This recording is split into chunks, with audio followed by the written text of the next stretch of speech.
Noong ilabas ng Rossi ang upgraded version ng Rossi Plus 150X ay umani ito ng mga papuri sa riding community. Pero ika nga, not everybody please you. Kaya maiilan na nangbasa sa motor na to. What? Ngunit hindi nagpatinag ang Rossi dahil naglabas sila ng bagong motor, ang Rossi Flame 150X, na kung saan kakikitaan mo ito ng Sharpie na design sa kanyang appearance at hindi din maiaalis ang aggressive na design na kung pagmamasdan ay may pagkakahawig pa nga sa RS150 ng Honda, kung saan ang unahang bahagi ng motor na to ay nahahawig sa logo ng Black Mamba ni Kobe Bryant at narito ang technical specification ng motor na to. Ang makina ng motor na to ay pinalakas ng 149.6cc, single cylinder, 4-stroke, dual overhead cam water-cooled 4-valve engine.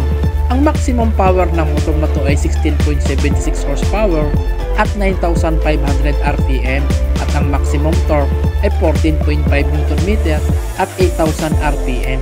Ang boring stroke ng motor na to ay 57.3 mm by 58 mm at ang compression ratio ay 11.3 at ang ignition method ay ECU controller. Ang laki ng motor na to ay 1,960 mm ang haba at 690 mm ang lapad at 1,110 mm ang taas at ang ground clearance ay 180 mm. Ang fuel tank capacity ng motor na to ay 5.3 liters at ang fuel consumption ay 52 km per liters. Ang starting method ng motor na to ay electric starting at ang clutch method ay automatic wet multi-plate. Ang gear shift pattern ng motor na to ay hanggang 6-ta at ang maximum speed ng motor na to ay 125 km per hour. Ang sukat ng gulong ng motor na to ay 70 by 90 by 70 ang harapan at 110 by 70 by 17 ang hulihan. At nakamags na ito mga paps. Ang preno ng motor na to ay hydraulic disc brake ang unahan at hulihan. Ang control panel ng motor na to ay LCD na din at ang headlight ng motor na to ay LED na din mga paps.